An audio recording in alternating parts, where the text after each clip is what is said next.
What's up, guys? On the bench today we have another JL Audio HD series. Done a couple of HD series recently. Don't seem to see them particularly often in the workshop because they are very well designed amplifiers, but yeah, just got a few of them in recently. This is the HD 600/4. Now this is going to be a nice Class D high power density 4-channel amplifier for driving full range speakers. I do enjoy the JL Audio HD series amplifiers. They are horrendously overpriced, don't get me wrong, but you are paying for a completely bespoke design circuit. JL Audio have actually engineered this circuit from scratch, unlike 99% of the other car audio brands that are just copy pasting designs and schematics from like 20 years ago. So you are paying for all the R&D time and work that went into this amplifier, and it is pretty fantastic. The circuit design is pretty nice in there. So yeah, little Class D, and I imagine it'll be pretty clean given it's JL Audio. Oh, you know, why do people send these amps to me without the terminal blocks? How am I supposed to... So on this one, customer states that the front right channel isn't working. Not sure on the rear channels, as never tested those, but front left we assume is working, as he hasn't mentioned that. So front right maybe has a problem. I've got a few ideas what that could be. But without further ado then, let's start taking this apart and check out what's inside. These bolts actually look a little bit crusty, almost like a hint towards water ingress, like kind of the white kind of powdery stuff on them. They're slightly corroded, in fact, and actually around the RCA terminals there's actually little hints of sort of orangey rust kind of colour. Let's take a little first look together then. Okay, good at first. No signs of moisture ingress or anything in here, so let's get this daughter board out. Okay, so there, this whole piece comes out in one. A lot of people struggle to take these things apart. But yeah, this whole kind of end plate piece with the RCAs and the preamp daughter board on it all comes out in one go like this. So now we have the amplifier in two pieces. We have essentially the pre-amplifier board with all the filters, crossovers, EQ, etc., whatever it is on here with all the RCA inputs. And then we have the actual amplifier stage, amplifier board down here, and the issue could be on the main board or it could be on the daughter board. It would be more difficult to diagnose and find the problem if it's on this daughter board, because while it's in the amp like this, it's very difficult to actually probe anything. We'd need some headers or some risers perhaps to get this connected up outside of the board to actually investigate. A very common issue on these amps is these switches. These are kind of, they really don't like being stored or left in one position. They build up oxidization on the contact rails of the switches, and they prevent audio from passing through the contact rails. So basically a lot of the time with these amplifiers, if you're not getting any audio or if it's kind of distorted or crackly, you can actually spray isopropyl alcohol in all of these switches, flick them backwards and forwards like a gazillion times to clean the contact rails, and they'll be fine again. Or just go ahead and replace all of these switches if you like.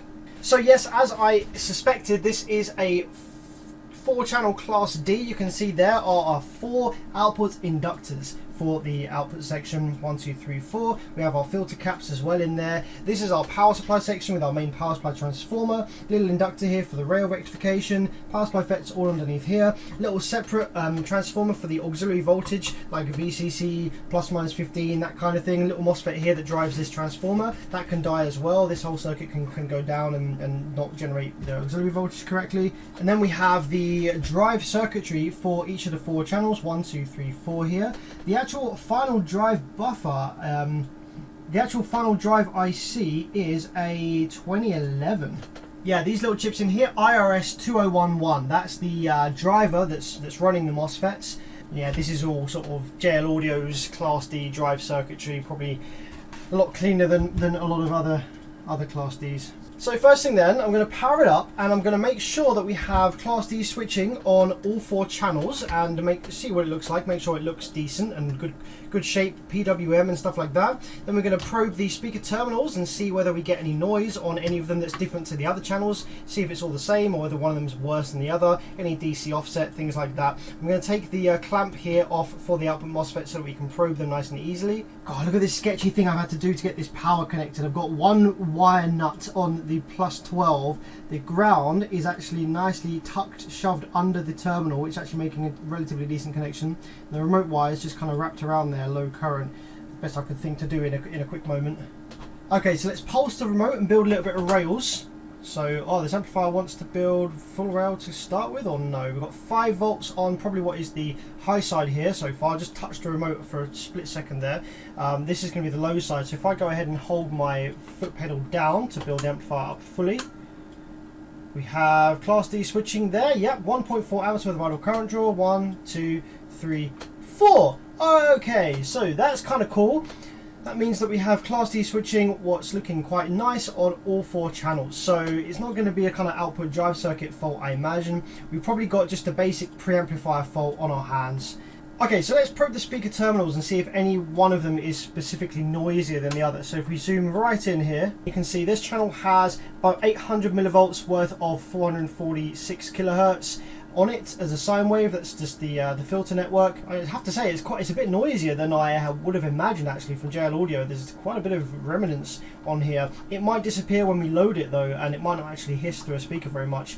These are the rears here. So this is one front channel, 700 millivolts, the other front channel 700 millivolts. Okay, cool. So they're not hissing or anything like that with the preamplifier card out. So whatever fault this has is most likely to be on the preamplifier board. So what I'm going to go ahead and do is, just as a kind of preliminary exercise, is I'm going to go ahead and clean up all of these switches here, just to make sure that they're nice and clean before we refit this daughter board. When we refit this daughter board, it's actually going to be very hard to probe anything around here, so I'm just going to plug in some RCA signal and see what we get on all 4 channels to see how it sounds. Okay, so we've got some RCA signal going in now. I'm just going to go ahead and power this up and see. We've got RCA signal in front, left, and I have it in 2-channel mode, so we should get front and rear left coming through.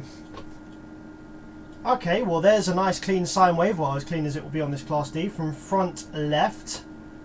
Yep, so right up to clipping point, it looks nice and clean, looks good. Okay, let's move the RCA down to the front right. Okay, so we have output on rear right, but we actually don't have anything on front right. Okay. So we do actually have a fault here. This is actually what we can test to see whether the issue's on the daughter board or whether it's on the main board or the connection to the main board. These headers here, these little pins, are what transfer the signal from the preamplifier daughter board onto the main amplifier board. So if we flick this amplifier into 4-channel mode, so we are just getting the RCA signal going into the main board from front right, which is our problem channel, we're going to look for the sine wave on any of these pins here going from the daughter board to the main board. If we find it, then the issue's on the main board. If we don't find it, then the issue's on the daughter board. Okay, so I'm just going to go through each pin looking for a little sine wave. So nothing on that set of headers. Okay, so I've been through all of these headers now, and not a single one of them has any signal on it from the daughter board for front right. Let's go ahead and change our RCA now to front left, and let's see what pin front left is and what it looks like with this amount of gain going in. There it is. There it is. So yeah, the signal for front left is here.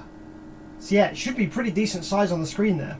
So now we know where each of the signals are on these headers that go from the daughter board to the main board. We can actually trace it backwards to the daughter board circuit and see where the signals come from before they finally go into the amp. And it seems that they go into these 4 capacitors. So these 4 capacitors are the kind of final DC block or high pass filter before it leaves the daughter board and goes into the main amplifier board. So it could be that for our front right channel, I think it is, it could be that this capacitor is bad and it's not actually passing the signal through it like it is for the other channels. So let's plug this back in and see whether we get a signal on the other side of the capacitor for front right.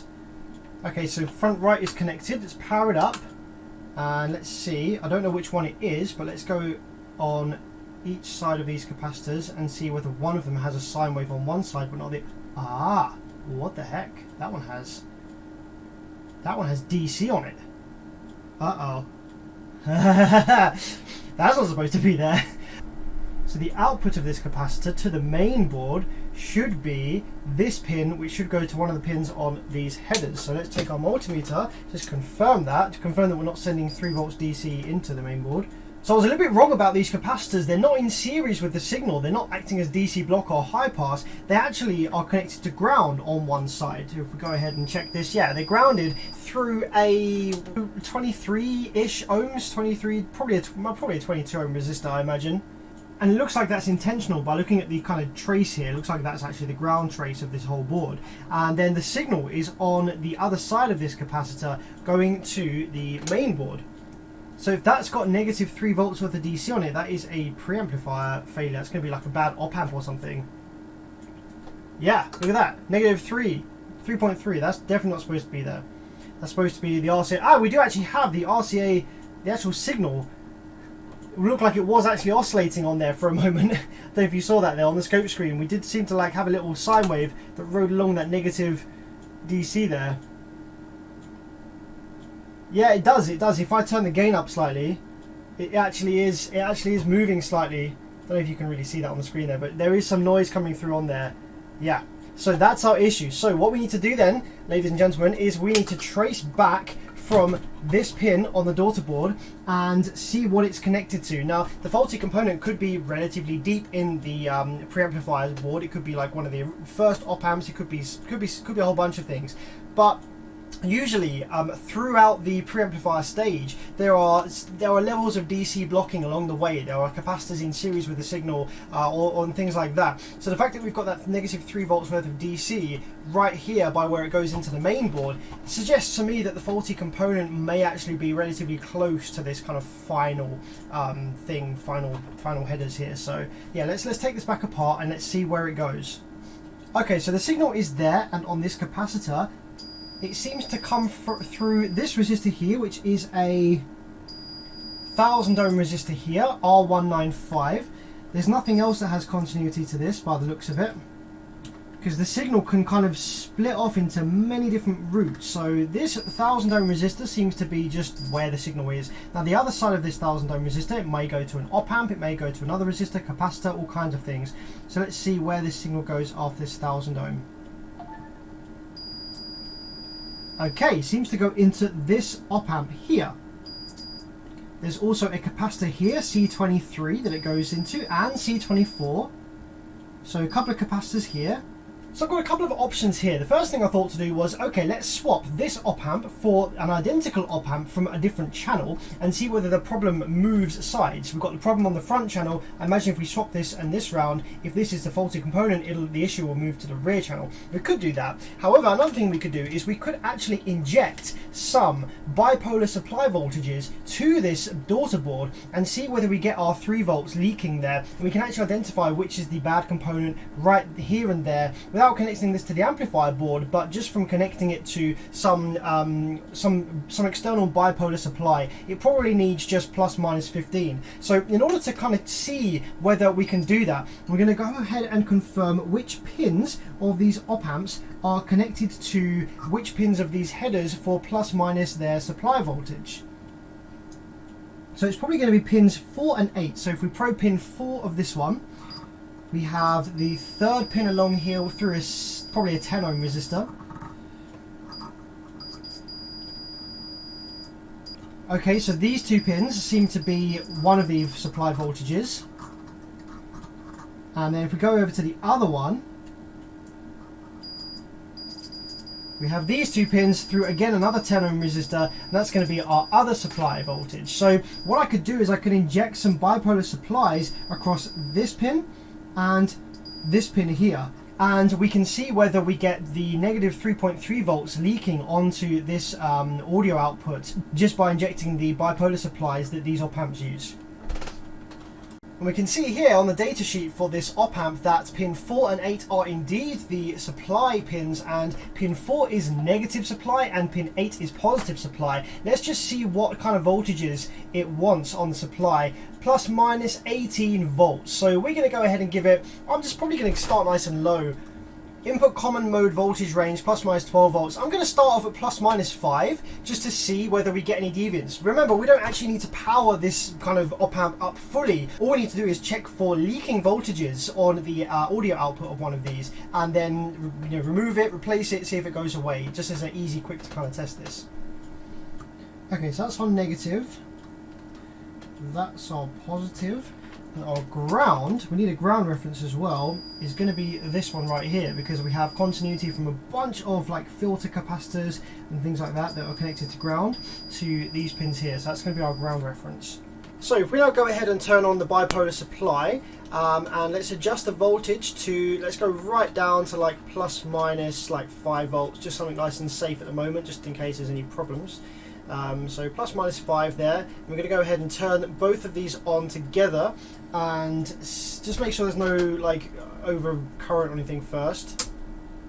We're drawing 0.183 amps there. Okay, great stuff. Now what we're going to go ahead and do is go over to this board and probe that resistor there that was having -3 volts on it. That's this one here, and because of the symmetry of this circuit, we're going to imagine that the output of one of the other channels is going to be like this resistor over here, another 1000 ohm, and then for the other channels we've probably got this one over here and there's another one over here because we've got circuit symmetry. So we want to make sure that there is no leaking voltage on any of these other channels, but if there's one there, then we're going to go ahead and imagine there's a problem with this here. So let's go ahead and turn the bipolar supply on. Okay, there's actually no leaking voltage just there at this time on that. It could just be that we haven't reached the voltage threshold. I'm just going to go ahead and make sure nothing's heating up with my thermal imaging camera. So if I go ahead and look at this on the board here, turn the auxiliary supplies back on. So these op amps here are getting a little warm, which is normal, they would under normal operation. So now what I'm going to do is increase the supply voltage from a plus minus 5 volts to plus minus sort of 10, that sort of range, and just see whether we get any DC leaking on this pin. So that's with the supply on, plus minus 5, plus minus 6. Aha! She do be starting to go down. Although it's coming back up again though. If I go back down to plus minus 5 and then I'll go up to plus minus 6, plus minus 10, plus minus 11, plus minus 12, it does sit down back at ground again after a while. Okay, let's turn the supplies off. Let's check the other ones. I'm just curious to see whether it's just that one doing that or whether the other ones are doing it as well. Plus minus 7 volts going in. If we increase it, so that's down at plus minus 5. Increase it up, plus minus 8, 9. No, that doesn't move. This one doesn't move. Okay, whereas our bad one, our bad channel, as we start increasing the voltage to the auxiliary supply, does actually go down into the negative range. Okay, so at least I've got something there that I can reference, I can check against. Now I want to see if any of these op amps are heating up dramatically more than the others. If one of them is like shorting or leaking, it may be overheating slightly. So I'm just going to go ahead and look for some hot spots if there are any on the board. Let's turn the supplies back on and get it up to about plus minus 10 volts there, just so it's definitely operational. We have the op amps at 40 degrees. Yeah, to be fair, these were running quite hot even when they were in the amp. I could feel the heat coming through the board. So these are 45 degrees at the minute, but I'm not seeing any particular hot spots. We've got a bit of a hot spot over here. What's that? Is that an op amp over here? Appears to be one op amp a little bit warmer than the others over here on this side of the board, but not drastic. I'm just spraying a little bit of isopropyl alcohol to see if it evaporates off of any of these op amps quicker than any of the others.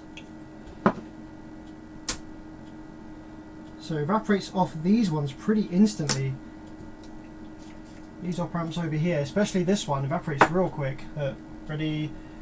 We go again. 3, 2, 1, go. Yeah, it evaporates off that pretty quick. But I'm not seeing any like instant signs of like, whoa, this one's getting way hotter than the others. So right now I've got the bipolar supplies at plus minus 8 volts, and that does give us a very small amount of negative DC offset on this channel that we're having issues with, compared to the others which don't have any of that whatsoever on them.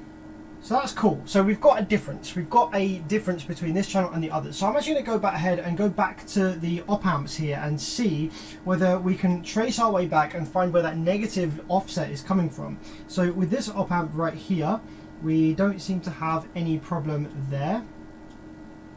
However, on one of the pins over here, we actually have the -4, -0.4, and on these pins we have -0.4 as well. So it's either this op amp is leaking -0.4 out of its input and output pins for this, or it's getting fed with it from somewhere else. So let's go over to these over here. These are 0.74s. So let's just see whether we have any negative offset on any of these pins. Okay, there's -7 volts offset on this one. If we go over to a kind of mirrored channel over here, we also have -7 over there. Okay, so that might be correct. Ugh! We've got PWM on this one. Is that correct? What the heck? What the heck's that about? We've got this kind of waveform over here on this one.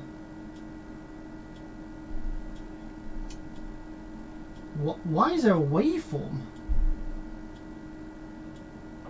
A lot of noise, big waveform. What the heck? Okay, I wonder if this is for the 4 channels. I wonder if we've got like front left, front right, rear left, rear right, and I wonder if this one is tied to this output here that we're having issues with. Now you see this weird oscillation here, this weird wave. I'm going to go ahead and adjust the bipolar supply and see what happens to that. It changes with the bipolar supply. Look, as I increase and decrease the bipolar supply, this waveform drastically changes in kind of shape and stuff. Really interesting. Yeah, it's really weird. Okay, so it's either this op amp is bad and is like kicking out a whole bunch of nonsense, or maybe some kind of supply to it is bad. So, okay, I think the first thing I'm going to do then, given this information, is remove this op amp here and see whether by removing this op amp here, our kind of negative DC offset on the output pin here disappears. And if it does, then I'm going to suggest that either something around this area or this op amp is bad, and we can swap it for like one next to it and see whether the problem moves channel. So let's just load up some flux onto the pins here.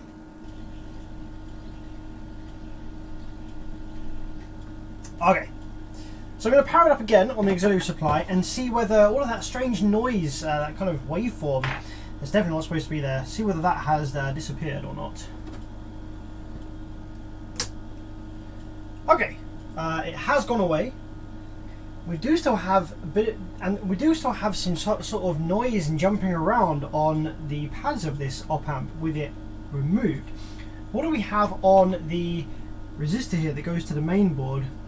So our negative DC bias is gone, but I'm still not too happy about the kind of weird jumping around waves that we've got over here. That one's alright. Okay, so what I'm going to do is I'm going to swap this op amp here, this 074, with one of the others. Let's put it into this one. Let's swap these two around. And if the problem changes channel, then we know that it's the op amp itself that's bad.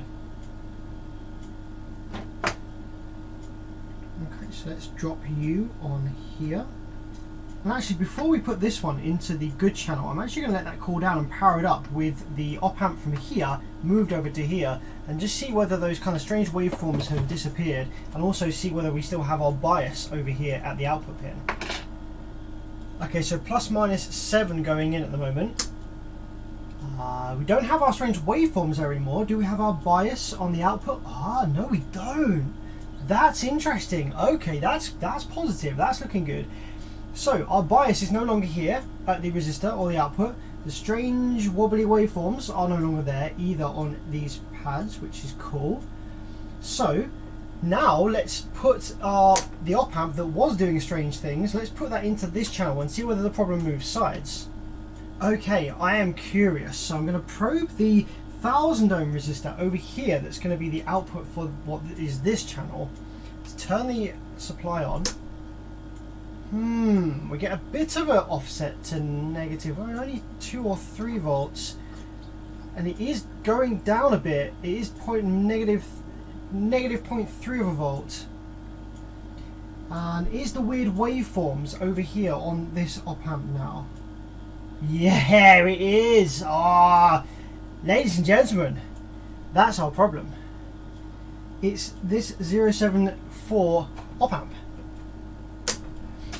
Alright, so I do believe I have some spares of these. So let's go ahead and replace that 074, and then we'll put this daughter board back into the main board and see whether we actually get our audio on all 4 channels and make sure it looks correct and it's not noisy, and that will probably have been the only problem with this. So this is my replacement.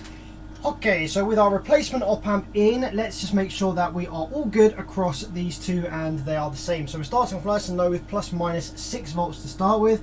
Let's probe this one, which had a weird waveform on it before. We have 0.5 volts in the positive, but as long as there's no DC on the output here, nothing there, nothing there, nothing there, nothing there. Okay, so we've removed that DC bias and replaced the op amp. So I'm going to go ahead and put this back in the amplifier main board now and just see whether we get audio on all of the channels. Okay, so kind of the moment of truth there. We've got RCA signal going into front right. Let's power the board up and see what kind of sine wave we get on the output. Hey! Ah, look at that, we have output on front right. Okay, now front right is the channel that we moved one of the op amps over to. So let's just check front left. Yes, front left does also have clean signal. Let's check rear left. Yes, rear left is clean. And finally rear right. Yes, rear right is clean as well. Fantastic stuff. So I will go ahead and I'm going to go and reassemble this now and do some endurance testing, connect up a speaker, make sure that it's not hissing any more than any others on any of these channels, make sure that the sine wave is clean when it's loaded, because that can change as well if there's a fault with the amplifier. As soon as you connect a load, it could change how the amplifier is behaving. So yeah, we're going to check all the channels, make sure they work good, run an endurance test at 12 volts and 14 volts on different loads and have a listen, make sure there's no hissing, but I imagine that's going to be absolutely fine. Right, I got a little speaker right here up in my face with a tweeter attached so we can hear if there's any hissing. I've got this connected to front left at the moment, which is a channel that was working perfectly fine before. We're going to get an idea of the level of hiss first. I'm going to remove the RCA actually first just to kind of see what it sounds like with no RCAs connected, just the floor noise of the Class D circuit here. So let's power it up.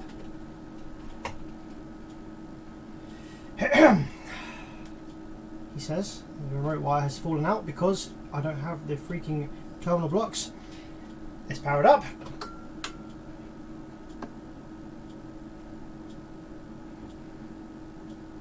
Nice. It's dead. Absolutely dead silent. Absolutely dead silent. And let's check that it is actually dead silent and it's not just silent because my wires here for the speaker aren't actually connecting to the terminals.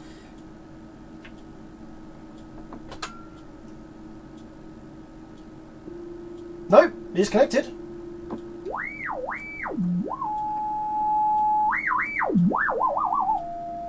Okay, fantastic. So now let's change this to the channel that was a problem before. Move the RCA down to front right. Power. Nothing. Power. There we go.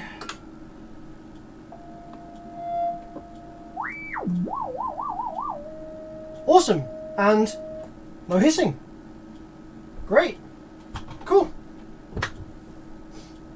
This has been great actually, because to be honest, the last few repairs I've had and the ones I've been filming here, they've actually been issues that are different from the ordinary. They're not just like MOSFETs, drivers, gates, MOSFETs, drivers, gates. Like, it's really interesting stuff. Preamplifier circuit faults. We've got the power supply PWM generation circuit fault on that Alderson.